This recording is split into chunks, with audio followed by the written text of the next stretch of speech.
Wave speed on stressed string. देखो stressed string में जो वेव स्पीड होती है, ये आप लोग घर पे भी कर सकते हो ऐसा। ये एक स्ट्रिंग है मान लो, है ना।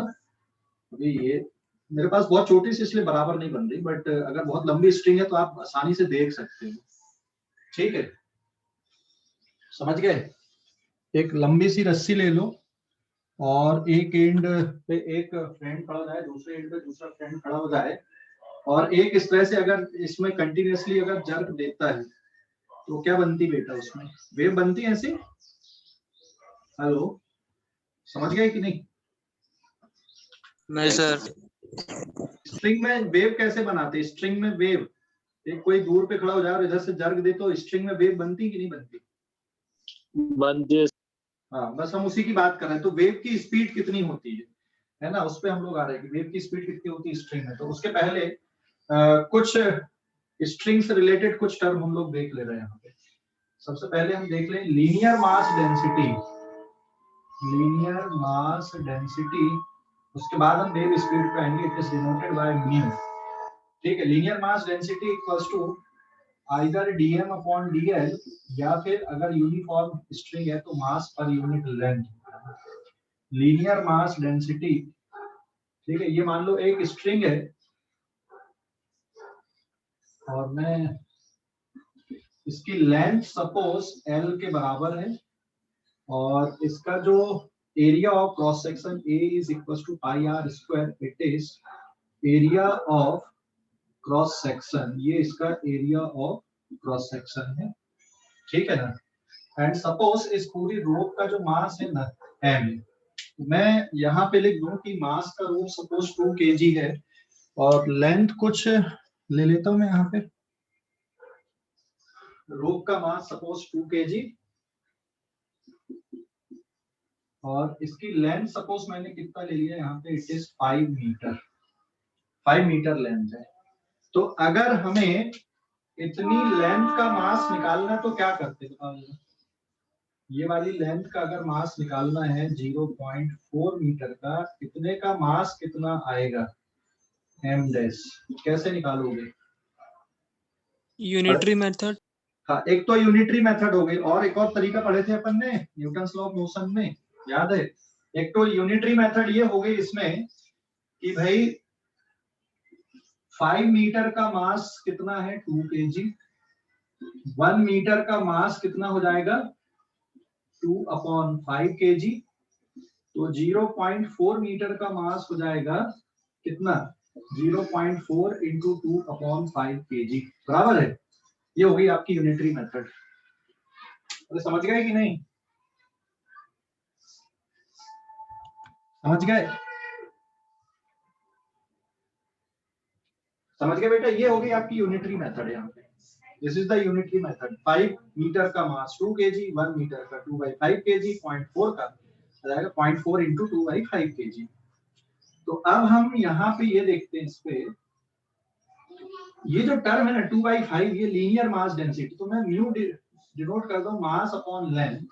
मास कितना है इसका 2 kg और लेंथ है 5 मीटर, ये लीनियर मास डेंसिटी हो गई। अगर मुझे ये वाली लेंथ का मास चाहिए यहाँ पर x लेंथ का, तो mass m dash is equal to mu into x, हम डायरेक्ट कर देते हैं। It is 2 upon 5 kg per metre into 0.4 metre, सीधा सीधा मास निकल गया। जो आंसर यूनिटरी से आया वही इससे भी आ गया। समझ गए? हेलो, अरे समझ गए कि नहीं? समझ गए बेटा इसको? लीनियर मास डेंसिटी समझ गए?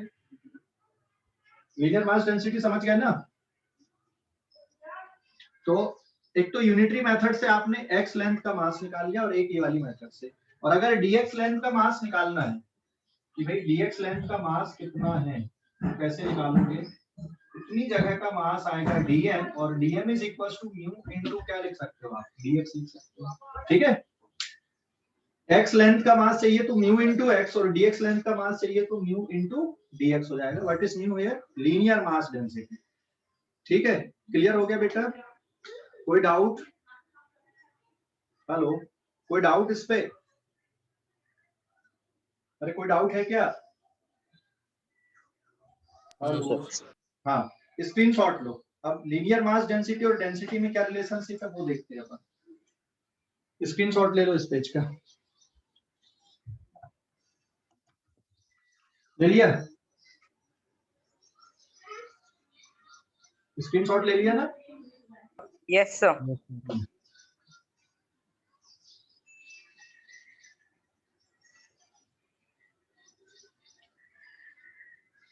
नाउ पेज नंबर 2 वापस से देखते हैं।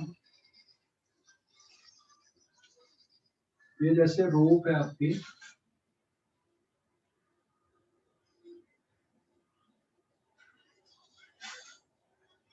ये लेंथ है, ये एरिया ऑफ क्रॉस सेक्शन है, ठीक है, और इसकी डेंसिटी है। तो वॉल्यूम में अगर लिख दो पहले यहाँ पे what is volume, volume is equals to rho into, sorry volume is equals to, इसके बराबर जाएगा length into area of cross section या length into pi r square. ये लिखोगे ना बेटा वॉल्यूम दिया, या पाई आर स्क्वायर एल। अगर ये सिलेंड्रिकल है तो सिलेंडर का वॉल्यूम क्या होता है, पाई आर स्क्वायर होता है, पाई आर स्क्वायर एल। तो area of cross section into length equals to क्या बन गया, इसका वॉल्यूम बन गया। समझ गए? और इसका मास अगर m है तो what is density, density rho is equals to mass divided by volume. आया ना? Density is equals to mass divided by volume. समझ गए? हेलो, ये समझ गए कि नहीं? Density is equals to mass upon volume. समझ गए? हेलो, अब हम देखो यहाँ पे अभी आगे वॉल्यूम को क्या लिख सकते हैं अपन, rho is equals to mass divided by volume को हम लिख सकते हैं length into area of cross section. लिख सकते हैं कि नहीं? हेलो, लिख सकते हैं बेटा इसको? Yes, sir. हाँ, क्रॉस मल्टीप्लाई कर दे, rho into area of cross section is equals to mass divided by length. और मास डिवाइडेड बाय लेंथ किसके इक्वल है यहाँ पे, लीनियर मास डेंसिटी के इक्वल है। तो rho into area of cross section is equals to mu. तो linear mass density and density are related with this equation. ध्यान रखना, linear mass density mu is equals to rho into area of cross section. ठीक है, screenshot ले लो। अब हम आएंगे wave speed on stressed string पे। तो ये कुछ बेसिक्स थे जो स्ट्रिंग से रिलेटेड थे यहाँ पे। ठीक है, स्क्रीनशॉट ले लो इस पेज का। ले लिए बेटा? हेलो, ले लिए क्या? स्क्रीनशॉट ले लिए? हाँ सर। अब हम आते हैं ना वेव स्पीड पे। तो लीनियर मास डेंसिटी, डेंसिटी ये क्या है, ये हमारे पास आगे तैयार हो गए, रॉ मटेरियल तैयार हो गया फार्मूला लिखने के लिए। Now page number 3, wave speed on stressed string.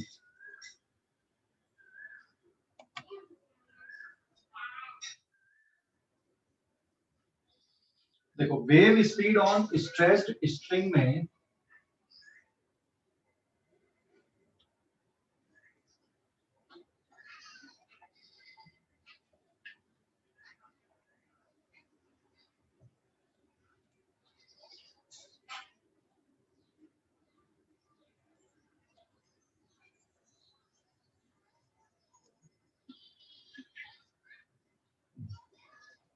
ये अपन ने लिए, ठीक है, और ये टेंशन फोर्स यहाँ पे टी है, यहाँ पे ये टेंशन फोर्स टी है, ये वेव स्पीड भी है। T is tension force on string और ए क्या है यहाँ पे इसका, A is area of cross section.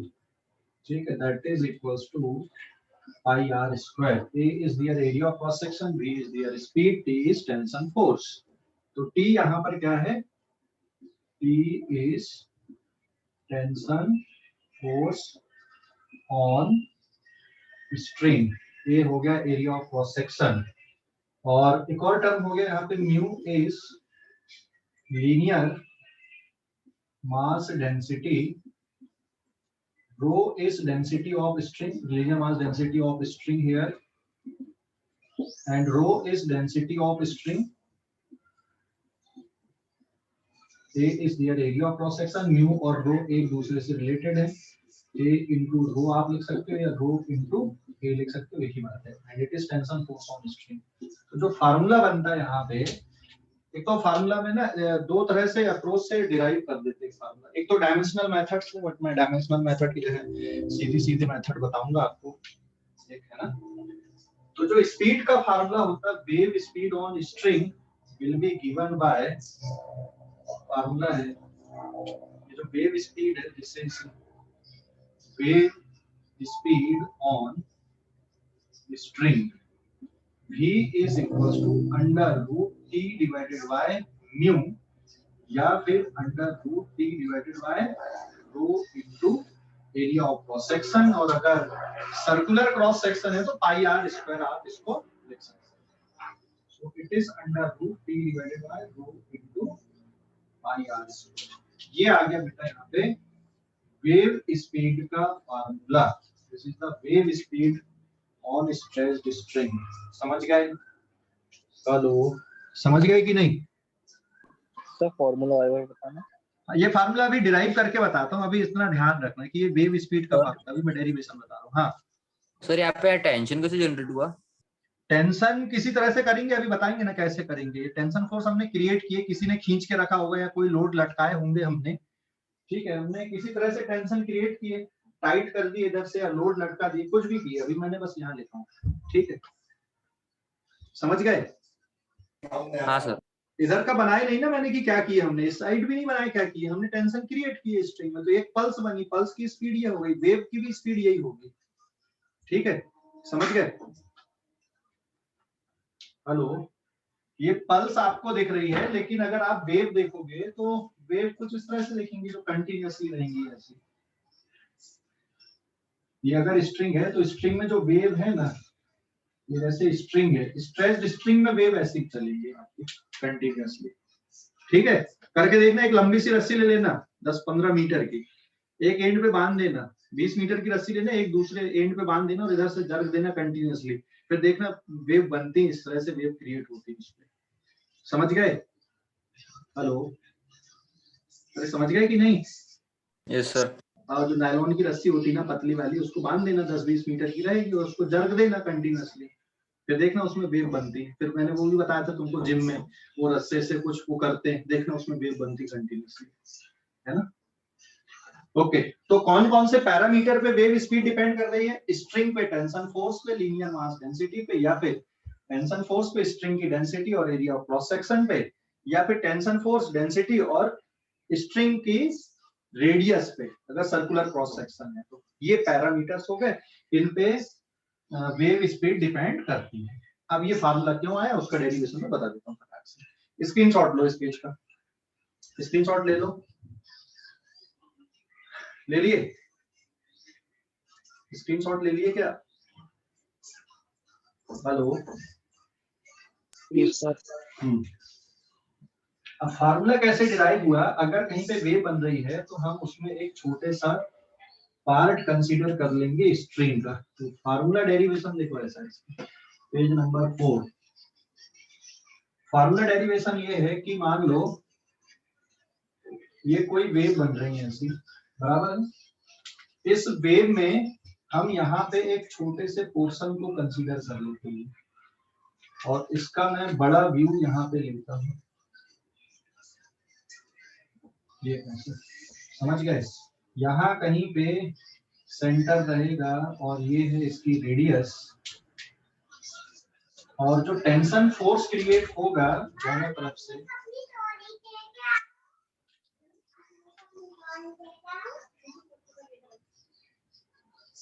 ठीक है, हम एक इसका छोटा सा एक पोर्शन इमेजिन कर रहे हैं यहाँ पे स्ट्रिंग का, जो लगभग वहां पे कैसा दिख रहा है आपको?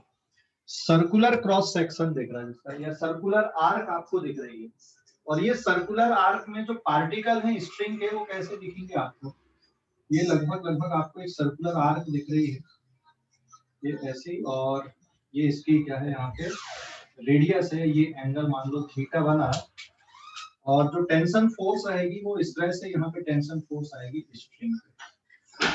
समझ गए कि नहीं? टेंशन फोर्स ऐसी आएगी ना, ये छोटी सी आर्क अपन ने देखा, इस आर्क की जो लेंथ है, अगर हम एंगल देखें यहाँ पे तो इस आर्क की जो लेंथ है ये dl है, और इसका जो मास है ना ये dm है। तो फिर अब आप इसको रिजॉल्व कर लो टेंशन फोर्स को दो कंपोनेंट में, तो ये थीटा है तो इसका जो आधा एंगल आएगा, या मैं इसको 2 थीटा ले लूं तो यहाँ पर का आधा एंगल थीटा रहेगा, ये 90 माइनस थीटा और ये थीटा हो जाएगा। तो ये जो कंपोनेंट आएगा बेटा यहाँ पे इसका, it is t sin theta, और ये वाला कंपोनेंट हो जाएगा इसका t cos थीटा। ऐसे इसमें को भी रिजॉल्व अगर करते हो, ये 2 थीटा है तो आधा एंगल इधर पे रहेगा, तो ये हो गया थीटा आपका, it is t sin theta, और इधर का कंपोनेंट हो जाएगा इसका t cos थीटा।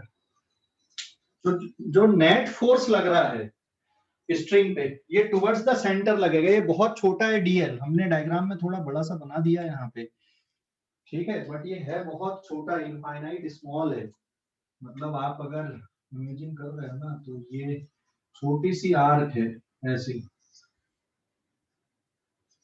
ये है बहुत छोटी सी आर्क, इससे भी छोटी, मतलब आप ये थीटा को भी बहुत स्मॉल एंगल कंसीडर कर सकते हो इसमें, है ना। डीएल लेंथ, मास डीएम, एंगल 2 थीटा, और जो टेंशन फोर्स है यहाँ पे ये टेंशन फोर्स टी है, इधर पे ये टेंशन फोर्स टी है, और अगर आप इसको रिजॉल्व करते हो दो कंपोनेंट में, ठीक है, तो ये 2 थीटा एंगल, ये आ गया थीटा इधर, थीटा इधर, तो ये भी थीटा आएगा, ये 90 माइनस थीटा, तो ये वाला एंगल थीटा बनेगा, इसलिए ये कंपोनेंट हो जाएगा इसका t cos थीटा, और इधर का कंपोनेंट बन जाएगा इसका t sin थीटा।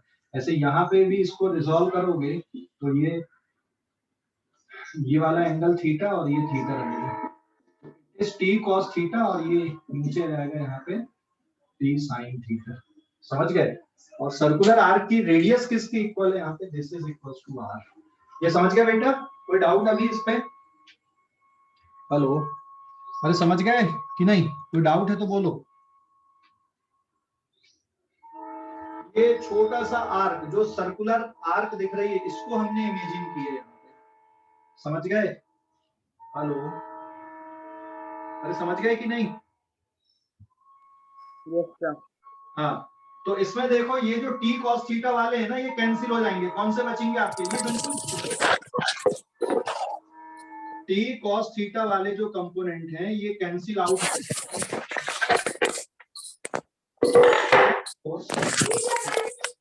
म्यूट करो, माइक म्यूट करो, किसका माइक चालू है? माइक म्यूट करो, किसका माइक चालू है? हाँ, इसमें t cos थीटा वाले कंपोनेंट कैंसिल, ये ना इतना छोटा है, यहाँ पे डायग्राम में भी बड़ा बनाइए, ये बहुत छोटा है, इनफाइनाइट स्मॉल है, और ये जो पोर्शन है इसका, ये भी स्पीड से आगे जा रहा है, या सर्कुलर पाथ में ये जो एलिमेंट है ऐसा लग रहा है कि सर्कुलर पाथ में घूम रहा है। So this element is looking like moving in a circular path with speed v। So dl, ये dl एलिमेंट है, dl element of string look like moving in a circular path with constant speed, look like moving in a circular path with constant speed v, and that is equals to wave speed। यही wave speed है भाई, जितने part से ऐसा लगेगा यहाँ पे कि घूम रहा है, ये वही तो वेव स्पीड है, उसी से तो डिस्टरबेंस आगे बढ़ रहा है। ठीक है, अब हमें को इस v को कैलकुलेट करना है, तो इसके लिए क्या करोगे, देखो net force towards the centre is 2t sin theta, और सर्कुलर पाथ में अगर ये मूव हो रहा है तो it is equals to centripetal force, और centripetal force is equals to dm into v square divided by क्या बन जाएगा, ये r के इक्वल हो जाएगा। समझ गया बेटा? Centripetal force mass into centripetal acceleration, तो मास की जगह पे आ गया dm, ठीक है, into v square by r हमने लिख दिया, तो ऐसा लिख दो भाई, मास इंटू सेंट्रीपिटल एक्सीलरेशन। लेकिन मास पूरी स्ट्रिंग का नहीं है, इतने पोर्शन का मास है, इसलिए dm लिख दोगे, तो ये इक्वेशन हो जाएगी dm into v square divided by r बन गया। अब ये नियरली क्या हो जाएगा, देखो यहाँ पे एंगल अगर बहुत स्मॉल है, since theta is very small, तो साइन थीटा को नियरली आप थीटा मान सकते हो, क्योंकि ये बहुत small angle, infinite small angle है।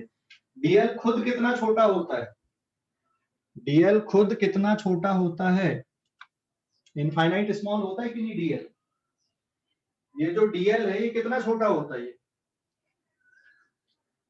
अरे समझ गए, ये जैसे स्ट्रिंग में ये बनी है ऐसा, तो आप कितना पोर्शन को ले रहे हैं, बस इतना छोटा सा पोर्शन यहाँ पर का इमेजिन कर रहे हैं सर्कुलर के लिए, और ये छोटा सा पोर्शन ऐसा लग रहा है कि सर्कुलर पाथ में क्या हो रहा है, ऐसा लग रहा है कि ये सर्कुलर पाथ में आगे बढ़ रहा है, समझ गए, हेलो समझ गए कि नहीं इसको? Yes sir. हाँ, तो अब हमारा काम बहुत आसान हो गया। अगर एंगल बहुत छोटा है तो नियरली बेटा ये वाला टर्म हो जाएगा 2t theta is equals to dm into v square by r। अच्छा, ये जो एंगल बना है ना 2 थीटा, ये किसके बराबर आएगा, 2 theta is equals to dl divided by r रहेगा। एंगल की डेफिनेशन क्या है, आर्क लेंथ अपॉन रेडियस, तो आर्क लेंथ है dl, यहां से यहां तक की जो आर्क लेंथ है ना ये dl है, तो dl डिवाइडेड बाय रेडियस आ गई, ठीक है, ये किसकी वैल्यू आ गई, 2 थीटा की, तो 2 थीटा की वैल्यू आपके पास यहाँ पे मिल गई, 2 theta into t is equals to dm into v square by r, और ये किसके इक्वल है, यहाँ पे 2 थीटा को रिप्लेस कर दो dl डिवाइडेड बाय r से, मेरे पास थोड़ी सी जगह कम पड़ रही है, स्क्रीनशॉट लो इस पेज का, स्क्रीनशॉट ले लो, स्क्रीनशॉट ले लो इस पेज का, ले लिए? Yes sir. हाँ, तो यहां तक समझ गए आप लोग, ये स्टेप में मिटा देता हूं,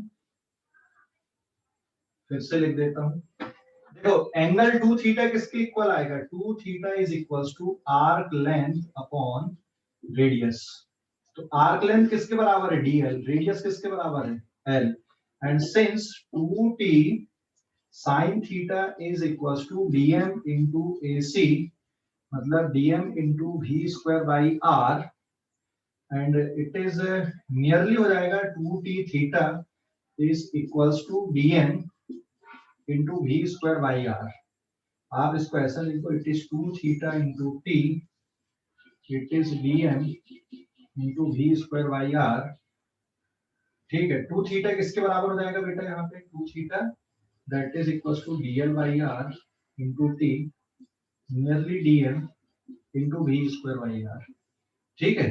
अभी देख सकते हैं यहाँ पे एक r से एक r क्या हो गया, कैंसिल हो गया, तो अब ये किसके बराबर आ गया, यहाँ पे v square is equals to t into dl divided by dm, और ये हो जाएगा v square is equals to t divided by dm upon dl, बराबर है dm upon dl, dm upon dl किसके इक्वल होता है बताओ जरा, dm अपॉन dl किसके बराबर होता है, dm अपॉन dl किसके बराबर होता है, ये मास डेंसिटी, लीनियर मास। हाँ, ये होता है लीनियर मास डेंसिटी, तो t डिवाइडेड बाय म्यू आ गया, रूट हटाओगे तो क्या बन गया, ये वेव स्पीड बन गई, रूट अगर आपने हटा दिया तो देख लो फार्मूला भैया, रूट हटाने पे it is t divided by mu आ गया, tension force per unit mass length, tension under root of tension force divided by linear mass density, ये आ गई वेव स्पीड का फार्मूला, समझ गया बेटा फार्मूला डेरिवेशन, हेलो समझ गए कि नहीं, फार्मूला डेरिवेशन समझ गए, हेलो 2 मिनट सर देखने दो। हाँ ठीक है, देख लो, देखो आर्क लिए अपन ने छोटी सी इनफाइनाइट स्मॉल लेंथ की, डीएल लेंथ की आर्क लिए, बराबर है, डीएल लेंथ की आर्क लिए, ठीक है, एंगल 2 थीटा है जो कि बहुत स्मॉल है, इनफाइनाइट स्मॉल है, तो साइन थीटा नियरली थीटा के इक्वल हो जाएगा। टेंशन फोर्स को रिजॉल्व कर दो, एक टुवर्ड्स द सेंटर और एक अलोंग द लेंथ, तो टी कॉस थीटा वाले कंपोनेंट कैंसिल हो गए, जो नेट फोर्स है वो टुवर्ड्स द सेंटर आएगा, और जो नेसेसरी सेंट्रीपिटल फोर्स है वो किससे मिलेगा, 2t sin थीटा से मिलेगा। सेंट्रीपिटल फोर्स, ये सेंट्रीपिटल फोर्स है 2t sin थीटा। ऐसा क्यों लग रहा है, क्योंकि हम अगर बिल्कुल छोटे से पोर्शन को देखेंगे तो हमें ऐसा लगेगा कि यहाँ पर का जो पार्टिकल है डीएम मास का, वो सर्कुलर पाथ में घूम रहा है विद कांस्टेंट स्पीड, इसलिए हमने ऐसा किया है। ठीक है, समझ गए? हेलो, समझ गए कि नहीं? हेलो, समझ गए कि नहीं? सर वो सिर्फ घूमते हुए दिखता है ना, घूमता नहीं है ना?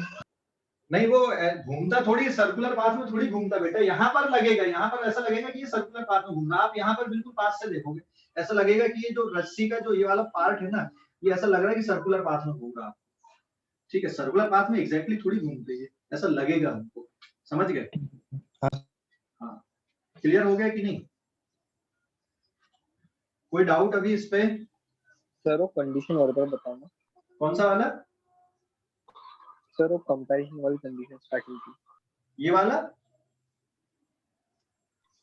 नहीं, ये 2 sin थीटा वाला। अच्छा, ये यही वाला डेरिवेशन देख, ये टेंशन फोर्स ऐसा लग रहा है, तो इसके जो कंपोनेंट आ गए वो ऐसे बन गए ना बेटा। एक कंपोनेंट ये आ गया, एक कंपोनेंट ये चला गया। एक बार और डायग्राम बना के बता रहा हूँ, ये सब ये समझ गए ये वाला कैलकुलेशन क्या? हाँ सर। मैं ये सब मिटा के सिर्फ ये वाला डायग्राम बनाता हूँ एक बार, ठीक है? देखो,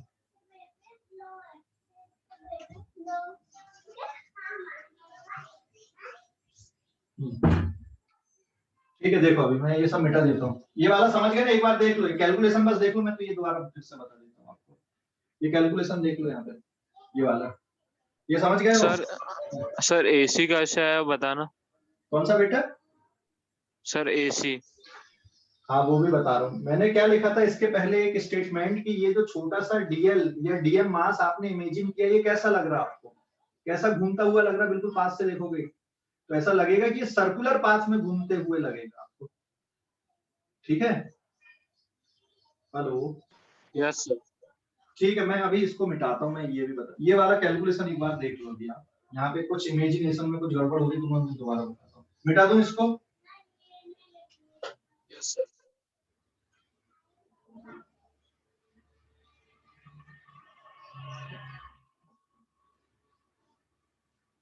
पेज नंबर 4 था कि 5 था अभी जो मिटाया?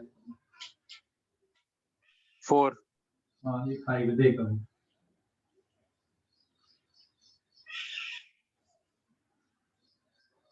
ये वेव है ऐसी, बराबर है। अब इसमें तुमको कितना बड़ा पोर्शन चाहिए? यहाँ पे ये बिल्कुल इतना छोटा पोर्शन चाहिए। समझ गए? ये कैसा फील हो रहा है यहाँ पे कि भैया यहाँ पर का जो एलिमेंट है ये सर्कुलर पाथ में घूमते हुए दिख रहा है कि नहीं दिख रहा? दिख रहा है सर। दिख रहा है ना? ऐसा लग रहा है कि यहाँ पर का जो एलिमेंट है ये सर्कुलर पाथ में घूम रहा है विद कांस्टेंट स्पीड। देखो जो डिस्टरबेंस है ना, ये वाला डिस्टरबेंस भी v स्पीड से जा रहा है। यहाँ पर आपकी आर्क थोड़ी बड़ी दिखेगी, यहाँ पर भी ये v स्पीड से जाता हुआ दिखेगा। यहाँ पर देखोगे तो ये यहाँ पे v स्पीड से जाता हुआ दिखेगा। कहीं पर भी देखोगे तो ऐसा लगेगा कि ये कितनी स्पीड से जा रहा है आगे, v स्पीड से जा रहा है। समझ गए? वहां पे ये जो एलिमेंट है यहाँ का वो v स्पीड से घूम रहा है। यहाँ का एलिमेंट देखोगे तो ऐसा लगेगा कि v स्पीड से घूम रहा है। यहाँ का एलिमेंट देखोगे तो ये सर्कुलर पाथ में v स्पीड से घूमते हुए दिखेगा। अभी समझ गए? एक्चुअल में सर्कुलर मोशन में स्ट्रिंग नहीं घूम रही है, आप एक छोटे से पोर्शन को कंसीडर करके उसको इमेजिन कर रहे हो। ठीक है? अभी क्लियर हो गया कि नहीं? सर वो कंपैरिजन स्टेटमेंट बताइए ना। क्या बेटा? अपने 2 sin थीटा को किससे वो कंपेयर बता रहा हूं। ये समझ गए कि नहीं अभी इतना? ये वाला समझ गए कि नहीं? हाँ समझ गए। हाँ, वो तो मैं बता रहा हूँ। हाँ, वो बता रहा हूँ मैं अभी। ये समझ गया ना कि हर एक पोर्शन ऐसा लगेगा कि सर्कुलर पाथ में घूम रहा है। यहाँ पे जैसे कर्व आई तो यहाँ छोटी रेडियस लगेगी, जहाँ पे बड़ी कर्व दिख रही है तो ऐसा लगेगा कि ये तो बड़ी रेडियस में घूम रहा है, जैसे यहाँ पर देखोगे तो आपको ये बड़ी रेडियस में लगेगा, इधर पे स्पीड देखेगी इसकी ऐसे, ठीक है। और इसमें रेडियस का तो कोई टर्म आया नहीं, वो तो कैंसिल आउट हो गया हमारा, इसलिए उसकी जरूरत ही नहीं है, हम तो लीनियर मास डेंसिटी और टेंशन फोर्स पे आ गए। अब स्ट्रिंग में हर जगह पे टेंशन फोर्स आएगा, यहाँ पर भी टेंशन आएगा उतने, यहाँ पर देखोगे तो यहाँ पर भी टेंशन रहेगा, यहाँ पर भी टेंशन रहेगी इस तरह से, बराबर है। हर जगह पे ये टेंशन इक्वल रहेगी, आइडियल स्ट्रिंग ले रहे हैं तो लगभग समझ गए? हेलो, अरे समझ गए कि नहीं? तो टेंशन फोर्स तो हर जगह पे आएगी स्ट्रिंग। सर सर हाँ बोलो। सर ये टेंशन फोर्स जो है वो सोर्स से जनरेट हो रही है ना? सोर्स से नहीं, किसी कारण से जनरेट हो रही है, वो इसके बाद में बताऊंगा। कहीं खींचे होंगे या फिर कोई रस्सी से पत्थर लटकाए होंगे, किसी चीज से जनरेट हो रही है, अभी हम उस पर नहीं जा रहे हैं क्यों जनरेट हो रही है, हमने मान लिया कि है टेंशन फोर्स इसमें, ठीक है। हेलो, ठीक है, टेंशन फोर्स है, अभी हम टेंशन फोर्स पे नहीं करेंगे। हाँ, जैसे वायलिन का जो वायर होता है ना, उसमें क्या करते हो तुम, उसमें टेंशन कैसे क्रिएट करते हो, नट को कस देते हो, उसके टाइट कर देते हो, ठीक है। कुछ जगह पे ऐसा होता है, भैया एक रस्सी को एक एंड पे बांधे, दूसरे एंड पे ऐसा टाइट करके बांध दिए, नहीं तो वजन लटका दिए हमने, कुछ कुछ ऐसा करके टेंशन फोर्स क्रिएट कर रहा है, ठीक है। हेलो, समझ गए?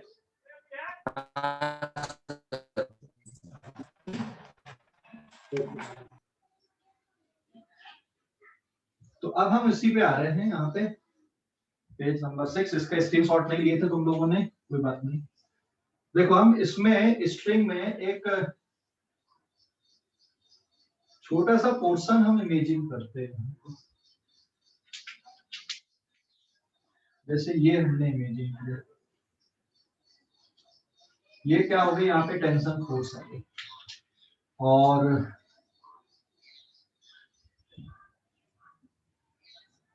ये एंगल 2 थीटा का बन रहा है यहाँ पे, समझ गए?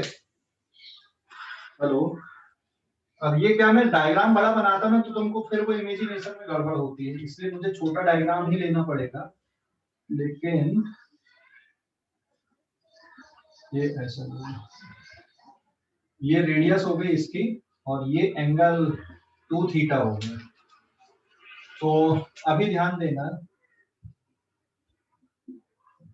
ये 2 थीटा है, तो आधा एंगल किसके बराबर आएगा यहाँ पे,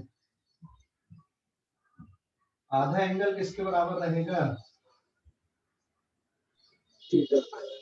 हाँ, आधा एंगल थीटा, ये वाला एंगल भी थीटा होगा और ये वाला एंगल भी थीटा होगा कि नहीं, ध्यान से समझना, हाँ या ना? Yes sir. हाँ सर। ये 2 थीटा है, तो ये थीटा तब तो आएंगे ना बराबर, ठीक है। अगर ये इतना है और ये टेंजेंट है, तो यहाँ पर का एंगल कितने का आएगा, 90 माइनस थीटा का, तो ये वाला एंगल कितने का आएगा, थीटा का, यस और नो? यस। तो अब टी का ये वाला कंपोनेंट बन जाएगा टी कॉस थीटा यहाँ पे, और टी का ये वाला कंपोनेंट हो जाएगा टी साइन थीटा, ऐसे इधर पे ये कंपोनेंट हो जाएगा इसका टी कॉस थीटा, और ये वाला कंपोनेंट हो जाएगा इसका टी साइन थीटा। समझ गए कि नहीं? हेलो, ये समझ गए कि नहीं? हाँ, समझ गए। मतलब ये जो सर्कुलर आर्क दिख रही है, ये ऐसा लग रहा है कि भाई ये भी स्पीड से सर्कुलर पाथ में घूम रहा है, हम सिर्फ इतने को देख रहे हैं, इसकी लेंथ dl है और जो मास है वो dm मास है, यहाँ इतनी जगह का बस मास और इतनी जगह की लेंथ dl है, तो 2 थीटा की value dl divided by r होगी, बराबर है? Yes sir. अभी समझ गए? यस। हाँ, इसमें देखो t cos थीटा दोनों तरफ है, ये कैंसिल आउट हो गए, तो जो नेट फोर्स मिल रहा है टुवर्ड्स द सेंटर, अगर ये सर्कुलर पाथ में घूम रहा है, सो element dl of string look like look like moving in circular path, look like moving in circular path with, look like moving in circular path with constant speed v। अगर circular path में कोई object घूम रहा है तो उसमें क्या लगेगा, सेंट्रीपिटल फोर्स लगेगा कि नहीं लगेगा? अगर कोई ऑब्जेक्ट सर्कुलर पाथ में घूम रहा है तो सेंट्रीपिटल फोर्स आएगा कि नहीं आएगा? आएगा। हाँ, तो नेसेसरी सेंट्रीपिटल फोर्स किसके बराबर, देख सेंटर की तरफ कौन सा फोर्स आ रहा है, टी साइन थीटा और ये टी साइन थीटा, तो it is T sine theta plus T sine theta, ये सेंटर की तरफ लगने वाले हो गए, इसलिए किसके बराबर लिख दोगे इनको, 2t साइन थीटा के बराबर लिख दोगे। ठीक है, समझ गए? हाँ। हाँ, और सेंट्रीपिटल फोर्स किसके इक्वल होता है, मास इनटू एक्सीलरेशन, तो it is 2t sine theta, और थीटा अगर बहुत स्मॉल है, यहाँ पे ध्यान देना, since theta is very small, so sine theta को नियरली आप थीटा ट्रीट कर सकते हो। तो ये जो स्टेप है, एक्चुअल में ये मास m नहीं है, ये dm है, बहुत छोटा सा मास है, तो it is dm into we square by R, centripetal acceleration का formula v square by R, और ये लगभग लगभग हो जाएगा 2t थीटा के बराबर, और 2 थीटा dl अपॉन r हो जाता है, तो ये स्टेप आपकी आ गई dm into we square by r लगभग लगभग t इंटू इसके बराबर हो गया ये dl डिवाइडेड बाय r की, तो r से r हो गया कैंसिल, तो v square is equals to t into dl divided by dm। अभी समझ गया? अभी भी कोई डाउट है क्या, किसी को बोलो अभी, हेलो, अभी कोई डाउट है क्या? No sir. अब स्क्रीनशॉट ले लो। हाँ बोलो, कुछ बोल रहे कोई, बोलो बेटा, बताऊंगा ना, ऐसे चिंता मत करो, बताऊंगा, बताओ, कोई डाउट है क्या यहाँ तक? अब हेलो, कोई डाउट है यहाँ तक क्या? Hello, no sir. No sir. ठीक है, स्क्रीनशॉट ले लो इस पेज का फिर, है ना, इस पेज का स्क्रीनशॉट ले लो जल्दी से। समझ गए इतना? हाँ, समझ गए हो ना सभी?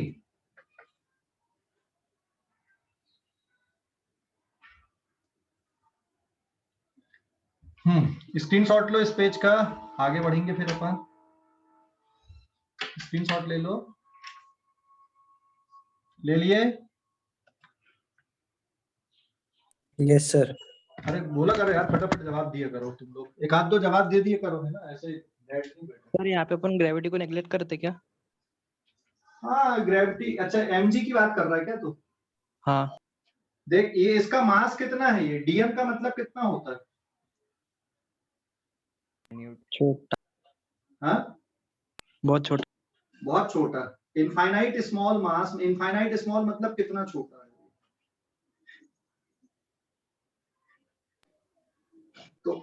तो यहाँ पे रस्सी का जो टेंशन फोर्स है ना, उसके कंपैरिजन में mg नेग्लिजिबल है। ये सही क्वेश्चन पूछा था इसने कि mg को नेग्लेक्ट कर रहे हैं क्या? बिल्कुल। क्यों नेग्लेक्ट कर रहे हैं? क्योंकि dm mg भी है, चलो मान लो कैसा है, ये नीचे भी लग सकता है, अगर यहाँ पर देखोगे तब भी नीचे लगेगा, बट जो dm है, जो वेट है यहाँ पे इसका dm इंटू जी, ये किसके बराबर आएगा? अगर आप देखोगे कि dm इंटू जी अगर करोगे, जो वेट है इनफाइनाइट स्मॉल वेट, तो ये नेग्लिजिबल आएगा, इसलिए उसको कंसीडर करने की जरूरत नहीं है। समझ गए? ठीक है सर। ओके, और कुछ एनी डाउट पूछो, एनी डाउट, एनी डाउट है बेटा? अभी आगे बढ़ूं अब मैं? Yes sir. तो स्ट्रिंग पे वेव की स्पीड का फार्मूला हमने निकाल लिया, अब इसमें वेवलेंथ और जो फ्रीक्वेंसी वाले टर्म है वो कैसे कैलकुलेट करते हैं उस पे आता हूं। ठीक है, मिटा रहा हूं इसका, स्क्रीनशॉट ले लो इस पेज का भी, ठीक है ना, ले लिया? स्क्रीनशॉट ले लिया क्या? Yes sir. ओके,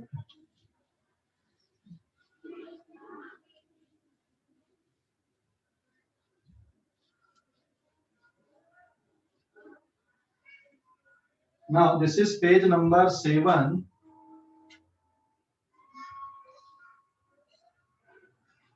देखो पेज नंबर 7 में एक एग्जांपल हम ले रहे हैं यहाँ पे ना, और इस एग्जांपल में हम क्या कर दे रहे हैं यहाँ पर। चलो सबसे पहले तो हम ना टेंशन फोर्स कैलकुलेशन देख ले रहे हैं। एक मैंने वेट यहाँ पे लटका दिया, कितने केजी का वेट लिया मैंने, ये 10 केजी का वेट लिया सपोज, और जो स्ट्रिंग है इसकी लीनियर मास डेंसिटी है mu is equal to 0.02 KG per metre. ठीक है, अगर मान लो इस स्ट्रिंग में कोई पल्स जनरेट होती है तो इसकी स्पीड कितनी आएगी। अगर किसी तरह से आपने पल्स जनरेट कर दिया तो इसकी स्पीड कितनी होगी। अभी समझ गए टेंशन फोर्स किसके कारण क्रिएट हो रहा है, बताओ जरा। ये वाले वेट के कंपैरिजन में स्ट्रिंग का वेट नेग्लिजिबल है यहाँ पे। ठीक है, तो टेंशन फोर्स किसके कारण क्रिएट हो रहा है, ये लोड के कारण। ये जो वेट आपने यहाँ पे लटकाया है इसके कारण टेंशन फोर्स क्रिएट हुआ। It is 1000 Newton. ये टी, ये टी, ये टी, और ये पूरी स्ट्रिंग में इतना आएगा। बात समझ गए ना, पूरी स्ट्रिंग में इस तरह से रहेगा टेंशन फोर्स। क्लियर हो गया, पूरी स्ट्रिंग में टेंशन फोर्स इस तरह से रहेगा। बराबर है, किसके इक्वल आ गया टेंशन फोर्स यहाँ पे। हाँ, तो tension force is equal to weight, तो wave speed will be given by under root T divided by mu. Tension force is 1000 newton divided by linear mass density 0.02 KG per metre. इसको आप simplify कर दो, it is 1000 और यहाँ पर एक बार और 100 का मल्टीप्लाई हो जाएगा, है ना, डिवाइडेड बाय 2 बचेगा। तो ये कितना हो गया बेटा, यहाँ पे देख सकते हो आप, ये आंसर आएगा आपका मीटर पर सेकंड में, क्योंकि सारे डेटा आपने एसआई सिस्टम पे लिया। तो ये आगे वेव स्पीड। इसके बाद आप और इसको सिंप्लीफाई कर लो, मतलब ये बचेगा यहाँ पर कितने हो गए, 100 बाहर, 100√5 मीटर पर सेकंड, और √5 मतलब 2 पॉइंट कुछ होता है, 2.1 मीटर पर second. So this is the wave speed on this string. समझ गए? हेलो, समझ गए कि नहीं? हेलो, समझ गए? ये समझ गए कैलकुलेशन? हाँ बोलो। सर वेट 100 न्यूटन आएगा ना? अच्छा मैंने ज्यादा लिख दिया, हाँ यार एक जीरो ज्यादा हो गया, सॉरी 100 न्यूटन, तो दिस इज 100 कितना हो गया फिर, ये कैलकुलेशन स्टेप पूरे नहीं थे, 1 मिनट, हाँ करेक्शन कर देता हूँ। तो ये हो जाएगा 100, ये डेसिमल हटाने का 100 ऊपर चला गया 100, तो ये कितना आ गया बेटा, इट इज 1/√2, 100/√2 मीटर पर सेकेंड। ठीक है, समझ गए, 100/√2 मीटर पर सेकेंड, समझ गए? Yes sir. हाँ, कोई डाउट अभी इस पे, कोई डाउट किसी को? चलो अभी आगे देखते हैं अपन। तो वेव स्पीड आपने कैलकुलेट कर ली, स्क्रीनशॉट ले लो इस पेज पर, आगे बढ़ते हैं अपन। स्क्रीनशॉट ले लो, ले लिया?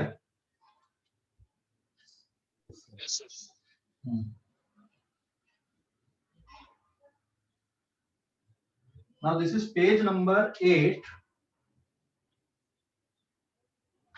देखो पेज नंबर 8 पे अब मैं यहाँ पे ना थोड़ा क्वेश्चन को ऐसा ले ले रहा हूँ। ये एक spring block system, spring constant K is 1000 Newton पर मीटर।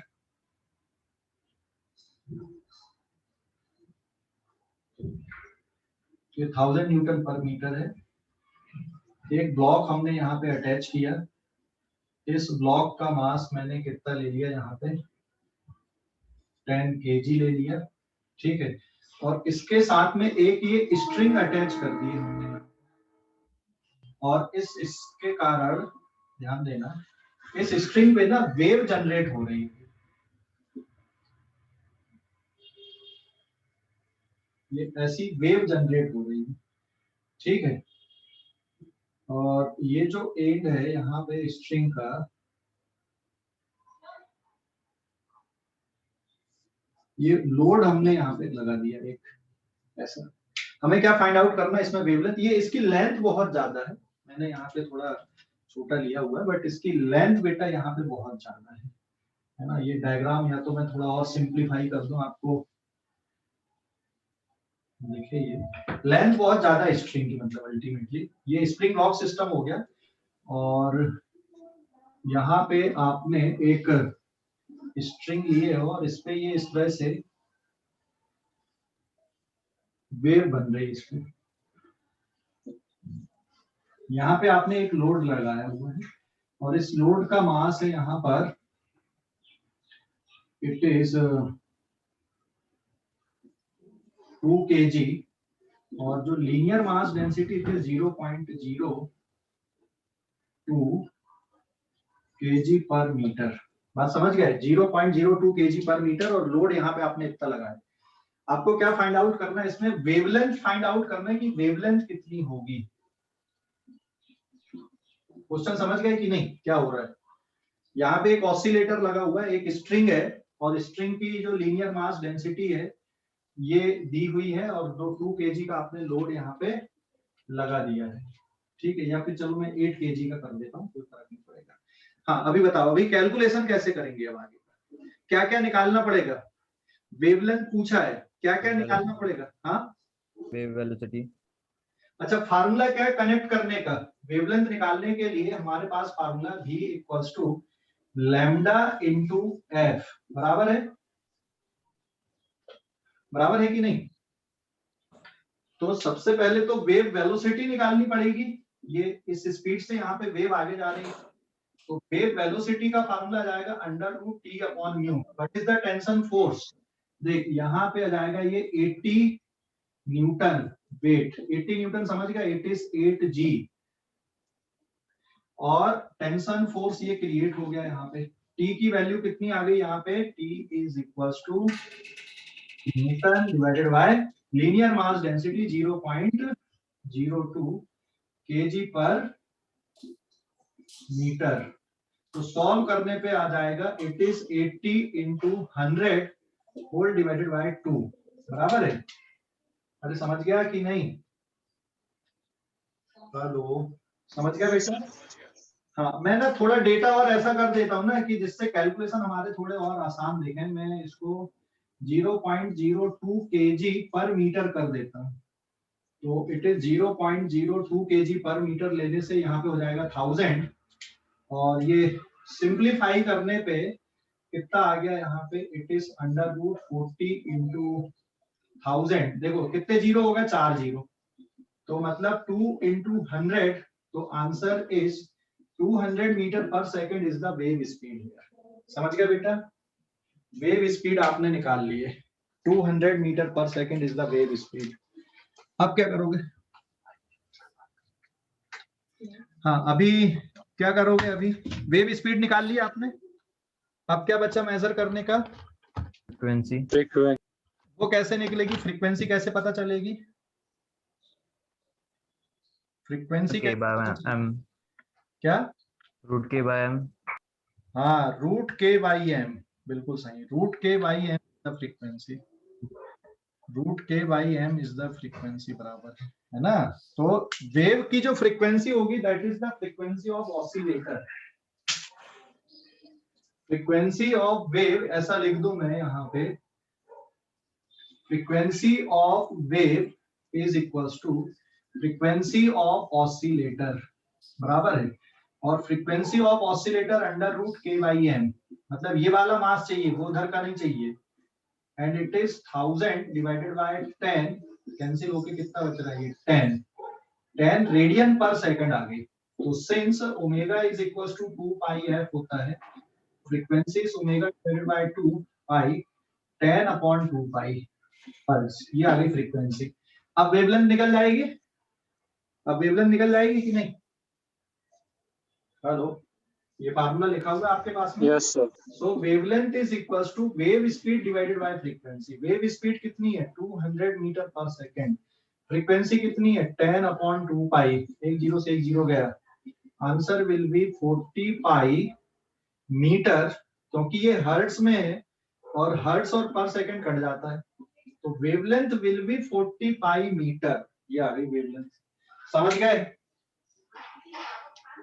समझ गए कि नहीं?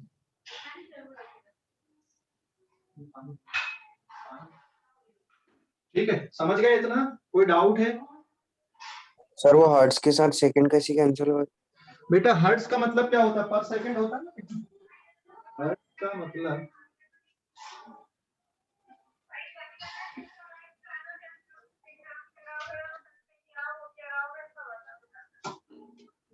ठीक है, समझ गए? जी सर। कोई डाउट अभी इस पे?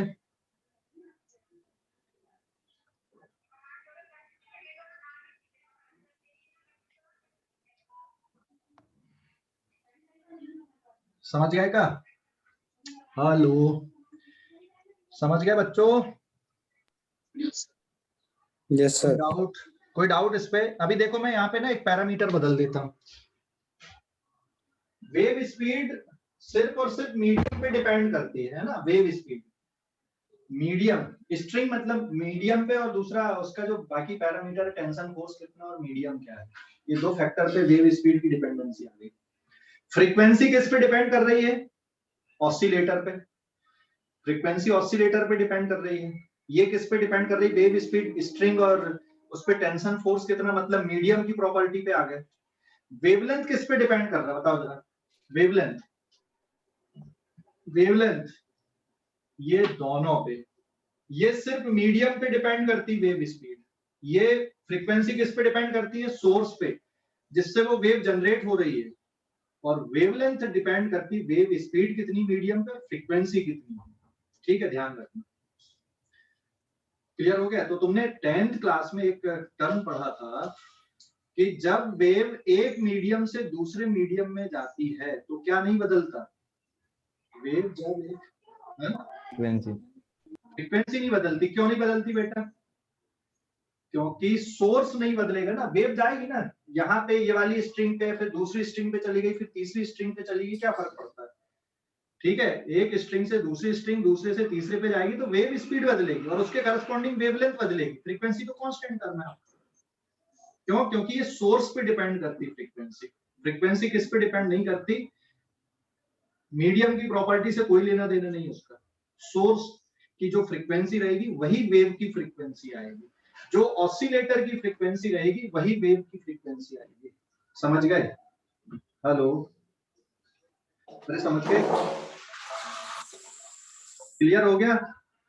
कोई डाउट? कोई डाउट बेटा इस पे? No sir. हाँ, जैसे ब्लू कलर की लाइट है एयर पे, अगर वो पानी में जाएगी तो ब्लू कलर रेड बन जाएगा क्या, या येलो बन जाएगा क्या? No sir. नहीं बनेगा ना। ब्लू कलर एयर में भी ब्लू रहेगा और ग्लास में भी ब्लू कलर रहेगा, कलर नहीं चेंज होगा। तो एक्चुअल में जो कलर हम बोलते हैं ना वेवलेंथ से आता नहीं, वो फ्रीक्वेंसी से आता है। हाँ, लेकिन लाइट की जो स्पीड होती है एयर पे सभी कलर की एक जैसी होती है, तो सभी कलर की एक जैसे होने के कारण v की वैल्यू कांस्टेंट हो गई, तो आप फ्रीक्वेंसी और वेवलेंथ को डायरेक्ट निकाल सकते हैं। लेकिन अगर v कांस्टेंट नहीं है तो आप वेवलेंथ को फ्रीक्वेंसी से रिलेट करके नहीं निकाल सकते। आप वेवलेंथ हमेशा v/f करके ही निकालना पड़ेगा। मैं यहाँ पे एक पैरामीटर चेंज करता हूँ, इसको मैंने कितना कर दिया, इट इज 4 kg और इसको मैंने इतना ले लिया। चलो देखते हैं अभी क्या होता है। इस पेज का स्क्रीनशॉट लेना 1 मिनट। हाँ, ये पेज नंबर ये 8 था। अभी स्क्रीनशॉट लो जल्दी से, फिर मैं चेंज करके बता रहा हूँ पैरामीटर। स्क्रीनशॉट ले लो, ले लिए? स्क्रीनशॉट ले लिए क्या?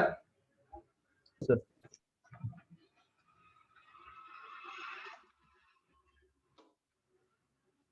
हाँ, मैं यहाँ पे चेंज कर रहा हूँ। अभी मैंने इसको कर दिया 4, इसको कर दिया मैंने 1, और तो अगर ऐसा है तो ये हो जाएगा यहाँ पे 40 न्यूटन, 4g मतलब 40 न्यूटन, और इट इज 0.01 मतलब ये हो जाएगा यहाँ पे 40 into 1000 डिवाइडेड बाय 2। नहीं 1 है यहाँ पे, तो ये हो गया फैक्टर 1। अभी कितना हो गया बेटा, ये उतना ही आया आंसर क्या? अरे आंसर उतना ही है क्या? Yes sir. कुछ और चेंज करते, 1 kg कर देता हूँ मैं। चलो, तो 1 kg मतलब ये हो जाएगा तुम्हारा 10 न्यूटन।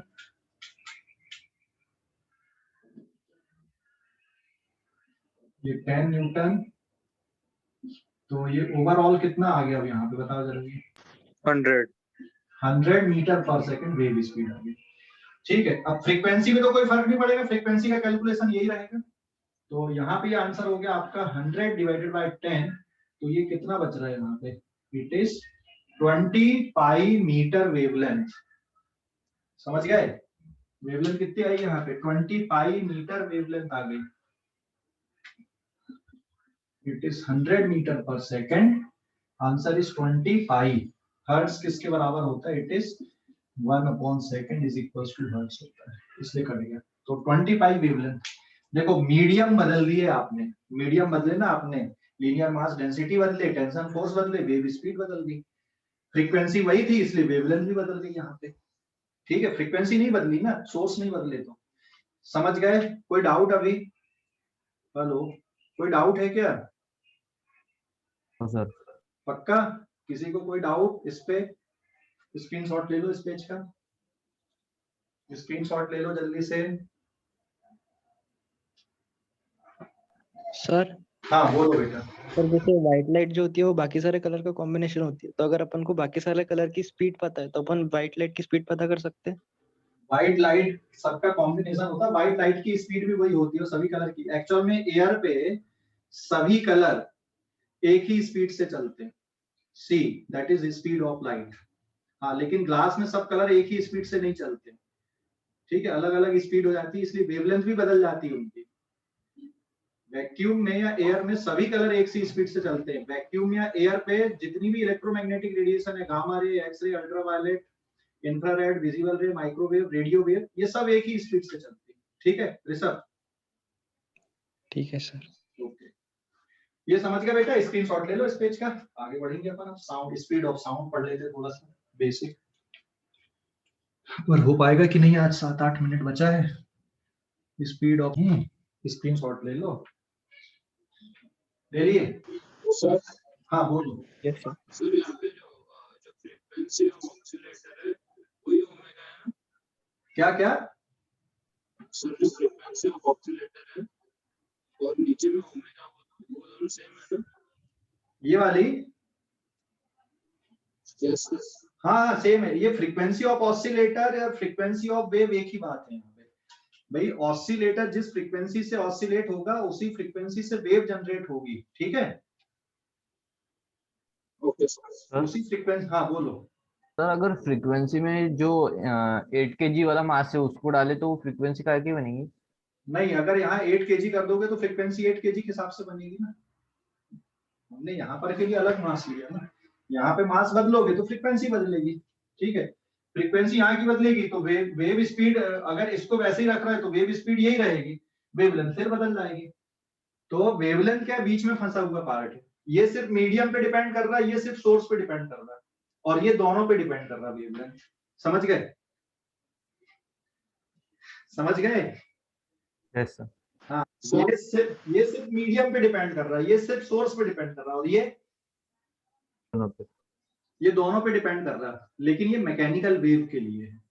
अब जैसे इलेक्ट्रोमैग्नेटिक वेव होती हैं, इलेक्ट्रोमैग्नेटिक वेव को चलने के लिए तो कोई मीडियम की जरूरत ही नहीं पड़ती, तो वहां पे फिर ये नहीं लगेगा ऐसा। हाँ, लेकिन वहां पर भी है कि बेटा जो फ्रीक्वेंसी होती है वो सोर्स पे ही डिपेंड करती है।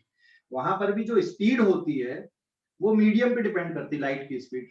हाँ, लेकिन ये है कि एयर पे सभी की स्पीड एक जैसी होती है, ये एक फिक्स टर्म है वहां पे एयर या वैक्यूम के लिए। ठीक है, समझ गए? मैकेनिकल वेव के लिए ऐसा नहीं है। क्लियर हो गया बेटा? हेलो सर हाँ बोलो।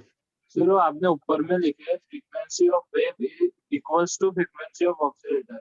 हाँ तो सर वहाँ पे जो फ्रीक्वेंसी आई वो 10 आई, तो तो नीचे में आपने कौन सी फ्रीक्वेंसी निकाला है? अरे ये 10 रेडियन पर सेकंड है और हमको यहाँ पे कौन सी वाली लेना है, हर्ट्स वाली लेना है, समझ गया?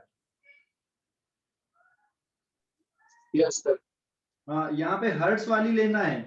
और नहीं तो फिर एक और फार्मूला पढ़े थे हमने वेव स्पीड का। वेव स्पीड का एक और फार्मूला देख, या तो लैम्डा एफ है या ओमेगा अपॉन के वाला पढ़े थे। और ये जो के है ना, ये एंगुलर वेव नंबर वाला के है 2 पाई बाई लैम्डा, और ओमेगा होता है 2 पाई एफ। ठीक है हर्ष? Yes sir. हाँ, अभी स्क्रीनशॉट ले लो इस पेज का। ले लिया? यस मैं इसको मिटा रहा हूँ, थोड़ा चेंज करते क्वेश्चन में।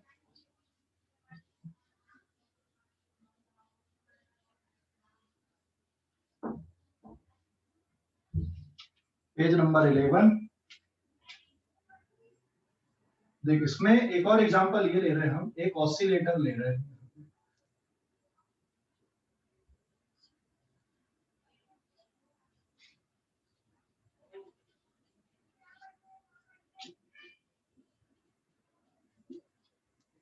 यहाँ पे ना दो अलग अलग स्ट्रिंग ले रहे हैं हम। यहाँ पे एक स्ट्रिंग ये है और एक स्ट्रिंग यहाँ से जॉइंट मार दिया हमने, ये वाली एक अलग स्ट्रिंग है। दो अलग अलग स्ट्रिंग लिए हमने। हाँ, यहाँ पे जॉइंट है और फिर यहाँ पे आपने एक लोड लगा दिया। तो ये है मटेरियल ए की और ये है मटेरियल बी की स्ट्रिंग। दो अलग अलग स्ट्रिंग है आपके पास में, एक स्ट्रिंग ये है, एक स्ट्रिंग ये है। यहाँ पे लोड आपने ले लिया 8 kg का। ठीक है, तो it is 80 g is their weight. तो टेंशन फोर्स कितना जाएगा, 80 newton is the tension force. और ये वाली स्ट्रिंग की जो लीनियर मास डेंसिटी है mu B, it is 0.04 kg 2 kg metre पर सेकंड। ठीक है, समझ गए? और ये वाली स्ट्रिंग की जो लीनियर मास डेंसिटी है इसकी अलग है। इस स्ट्रिंग के लिए म्यू है 0.0।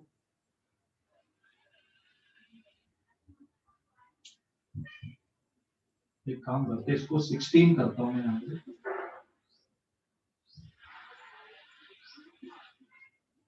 160 न्यूटन, 16 kg 160 न्यूटन। तो tension force is 160 newton metre. ये इसको इतना ले लेते हैं अपन।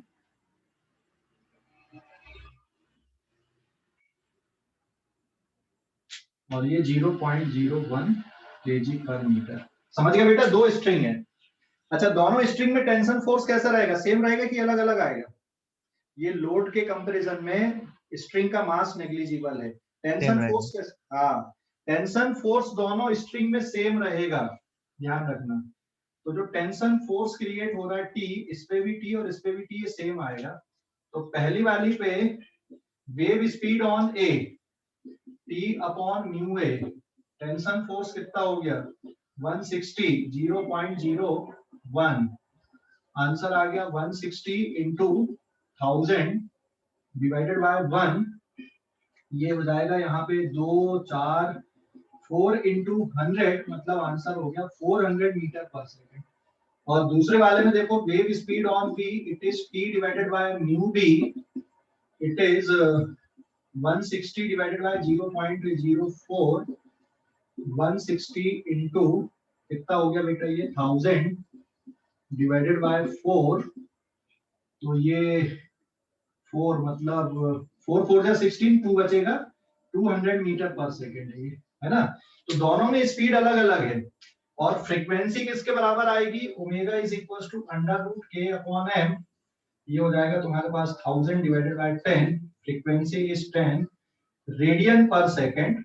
लेकिन हमें चाहिए f वाली फ्रीक्वेंसी, तो वो अपन निकाल देंगे। तो इसमें वेवलेंथ कितनी आएगी, so lambda a is equal to va upon f। और va कितनी स्पीड है 400, और फ्रीक्वेंसी किसके बराबर है, f is equal to omega upon 2 pi होता है। तो it is 10 divided by 2 pi, एक जीरो से एक जीरो गया, 80 पाई मीटर। इस पे वेवलेंथ निकाल लो, ये वाली स्ट्रिंग पे, इस पे वेवलेंथ आ जाएगी लैम्डा बी, तो lambda b is equal to v b upon, फिर से फ्रीक्वेंसी वही रहेगी, ये कितना है 200 डिवाइडेड बाय 10 अपॉन 2 पाई, एक जीरो से एक जीरो चला गया, इट इज 40 पाई रेडियन पर सेकंड, ओ सॉरी 40 पाई मीटर वेवलेंथ। ये आगे तो वेवलेंथ अलग अलग हो गई, देखो वेव स्पीड अलग अलग है, फ्रीक्वेंसी वही है। समझ गए? हेलो, समझ गए क्या? सर कोई डाउट अभी इस पे? कोई डाउट? सर तो इसका सर रेशियो वगैरह भी पूछते हैं। क्या बेटा? सर ये वेवलेंथ का रेशियो वगैरह भी पूछते हैं। तो कुछ भी पूछ सकता, मैंने तो कॉन्सेप्ट बताया तुमको कि कैसे करना है, क्या करना है वेव में, है ना। स्ट्रिंग, ये तो मैंने ऑसिलेटर ये वाला लिया अपन ने, स्प्रिंग ब्लॉक सिस्टम वाला, कोई और ऑसिलेटर भी ले सकते हो जो जिससे डायरेक्ट फ्रीक्वेंसी का कैलकुलेशन, ठीक है। अपन हाथ से अगर इसको ऑसिलेट कर रहे हैं तो वो भी हो जाएगा, भाई कितनी फ्रीक्वेंसी से ऑसिलेट कर रहे हैं आप, ठीक है। सर ये स्ट्रिंग का पैटर्न यूनिफॉर्म होगा या ऐसी कुछ भी हो सकता है, स्पीड अलग अलग है तो? यूनिफॉर्म मतलब जैसे एक तरह, जैसे वो मतलब नदियां बहती ना एक तरीके से, तो अरे एक तरीके से नहीं रहेगा ना, स्पीड अलग अलग है, वेवलेंथ अलग अलग है, तो आप एम्पलीट्यूड में भी सेम रहेंगे, थोड़ा बहुत अंतर आएगा एम्पलीट्यूड का, बट जैसे जो वेवलेंथ है वो कम ज्यादा तो उसके हिसाब से आएंगे ना बेटा ये। हेलो, हाँ सर। हाँ, तो वेवलेंथ का मतलब वो डिस्टेंस जो है दो ट्रो के या दो क्रिस्ट के बीच का, वो अलग अलग है, तो वो अलग अलग आएंगे। एम्पलीट्यूड में भी नियरली सेम आएगा, थोड़ा बहुत एनर्जी का लॉस आएगा जंक्शन में, रिफ्लेक्शन वगैरह होगा, बट ये जो पोर्शन है इसका वेवलेंथ का, क्रेस्ट और क्रेस्ट के बीच का डिस्टेंस, वो तो अलग अलग आ रहा है ना, वेव स्पीड अलग अलग है, तो ठीक है। और सर टाइम पीरियड का कुछ फर्क पड़ेगा? नहीं, कोई फर्क नहीं पड़ेगा, क्योंकि टाइम पीरियड फ्रीक्वेंसी पे डिपेंडेंसी है। ऑसिलेटर को तुमने नहीं बदले, देख यहाँ पे स्ट्रिंग ए है और स्ट्रिंग बी है, मतलब वेव एक मीडियम से दूसरे मीडियम पे गई, क्या नहीं बदला? फ्रीक्वेंसी। फ्रीक्वेंसी नहीं बदली, है ना। क्या क्या बदल गया? वेव स्पीड बदल गई, वेवलेंथ बदल गई, क्या नहीं बदली? फ्रीक्वेंसी नहीं बदली। अभी समझ गए? हाँ सर। अभी कोई डाउट है कॉन्सेप्ट को लेके? कोई डाउट है किसी के मन में तो पूछ सकते, बोल सकते हो, है क्या? है क्या बेटा, कोई डाउट है क्या? हेलो, कोई डाउट है क्या कॉन्सेप्ट को लेके? नहीं है तो आज की क्लास यहीं तक, बाकी अपन अब अगली क्लास में करेंगे, तब तक। क्या बेटा?